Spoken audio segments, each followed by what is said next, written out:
जंग ओद में काफ़ी सहाबा हुआ उहे जंग जो मैदान छॾे ऐं मदीने हलिया विया। छो विया? उनजो हिकिड़ो सबबु आहे। इहो सबबु न हो त बुज़दिल हो। खुदा जो कसम सहाबन जो शेर थी नथो सघे।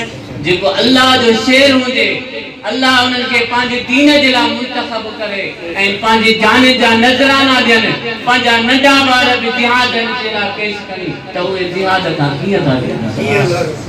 हज़रत अम्मार जो तव्हांखे वाक़ियो यादि आहे त मके जा काफ़िर उनखे जॾहिं गिरफ़्तार करे विया त उते वञी ऐं चंद महीना उनखे क़ैद में रखियो। हिकिड़ी कोठड़ी उन क़ैद में हुयो साईं। पोइ जॾहिं उनखे उहो ॾींहुं आयो त उनखे घणी लालच ॾिनो त असांजो थी ऐं जेको आहे सो काफ़िर थी वरी मुर्तद थी, लेकिन हुन कॾहिं बि हिन ॻाल्हि खे तस्लीम न कयो। ऐं उहो जॾहिं टाइम आयो त साईं खे वठी आया जेको आहे फांसी ॾियण जे लाइ ॿाहिरि वठी आया मैदान ते। उते छा कनि साईं खे हिकिड़ी टंग में हिकिड़ो उठ ॿधऊं, ॿी टंग में ॿियो उठ।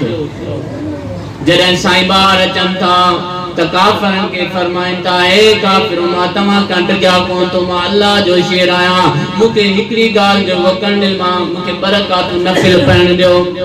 हज़रत अम्मार रज़ी अल्लाह ताला अन्हा अल्लाह जी दरबार में बरकात नफ़िल पढ़ी ऐं दुरूद सलाम अल्लाह जे प्यारे महबूब अलैहिस्सलातु वस्सलाम के सलाम मोकिले ऐं दुआ करे, या अल्लाह ही मुंहिंजो सलाम मदीने वारे साईं ते पहुचा। साईं उते मस्जिद नबी में बैठल हुया, तशरीफ फरमाया। उते मस्जिद नबी में फरमाया, वालेकुम अस्सलाम या अल्लाह, सुभान अल्लाह, सुभान अल्लाह। प्यारा दोस्त हेड़ा मुजाहिद काफ़रन के छा फरमायो त फरमान मां डिॼा कोन थो शहादत खां त तव्हां मूंखे शहीद था कयो या मूंखे कुझु बि कयो त मां इनखे मूंखे का बि परवाह कोन्हे का, छो त हर हिकु सहाबी अल्लाह जो शेर हुयो, हर हिकु सहाबी। प्यारा दोस्तों, हजरत अमर बिन जमू रज़ी अल्लाह ताला अन्हु जे बारे में अचे थो त जंग ओद में साईं माज़ूर हुयो।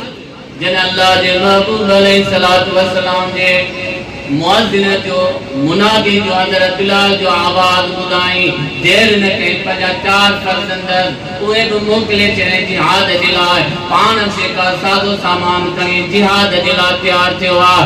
घर वारी जेका पोयां लॻी पई आहे त हे काॾे थो वञी, तूं माज़ूर आहीं, तूं जिहाद में कीअं थो वञी। लैसा अलल आरज हरज, अल्लाह जो क़ुरान गवाह आहे मज़दूरनि ते का बि जेको आहे सो गुनाह कोन्हे अगरि जिहाद में शरीक न थियनि। मां वञा थी अल्लाह जे महबूब वटि, तुंहिंजी सिफारिश थी कयां, तूं जिहाद ते न वञ, तूं मज़दूर आहीं। लेकिन साईं खे आराम न आयो, घर में वेही न सघियो। जॾहिं इहो ऐलान ॿुधाई अल्लाह जे महबूब जो त क़ुर्बानी जी ज़रूरत आहे, हज़रत अमर बिन जमू 4 फर्ज़ंद वठी अची जिहाद जे सिफ़ुनि में अची शरीक थी। हुज़ूर जॾहिं ॾिठल फरमायोसि, ए अमर बिन जमू तू कीअं आहे, तू त माज़ूर आहीं। जी या रसूल अल्लाह, महिरबानी कयो मूंखे बि गॾु वठी हलो, मुंहिंजी क़ुर्बानी क़बूल पवे। उनजी घरवारी आई अर्ज़ कई, अल्लाह जा रसूल ही माज़ूर आहे, हिन जा 4 फर्ज़ंद अॻु में ई जेको आहे मुजाहिद जे सिफ़ुनि में बीठा आहिनि, महिरबानी करे हिनखे वापसि कयो। लेकिन हज़रत अमर बिन जमू बार बार दरबार रिसालत में अर्ज़ कंदे, या रसूल अल्लाह मूंखे क़बूल फरमायो, मूंखे क़बूल फरमायो, मूंखे पाण सां गॾु वठी हलो। कीअं था चवनि साहबा बुज़दिल हुया न। प्यारा दोस्तों, हज़रत अमर बिन जमू जॾहिं मुजाहिदनि सां गॾु निकितनि, मदीने खां ॿाहिरि निकिरे दुआ था घुरनि, अल्लाहुम्मा ला तरुद फी आली, ए अल्लाह मूंखे पंहिंजे घर वारनि खे पंहिंजे घर वापसि न कजांइ, मूंखे शहीद करे छॾजांइ, शहादत जो रुतबो ॾिजांइ। जॾहिं जंग बदर जो मैदान थियो, उन जा 4 फर्ज़ंद बि शहीद थिया, पाण बि साईं शहीद थी वियो। उनजी घरवारी आई, उठ ते जेको आहे लाश खणी वापसि वञण जे लाइ पई हले। जॾहिं उठ खे उथारियूं त उथ ई न पई। केतिरियूं वॾियूं मिनतूं कयूं, वॾी तकलीफ़ कयूं, उठ हलियो ई न। जॾहिं इहा आका अलैहिस्सलातु वस्सलाम जे दरबार में ख़बर पहुती त पाण फरमाया, हज़रत अमर बिन जमू दुआ घुरी त या अल्लाह मूंखे पंहिंजे घर ॾे वापसि न कजांइ, हिनखे हिते जेको आहे सो हिते क़बर खोटाए, हिनखे हिते ई दफ़नायो।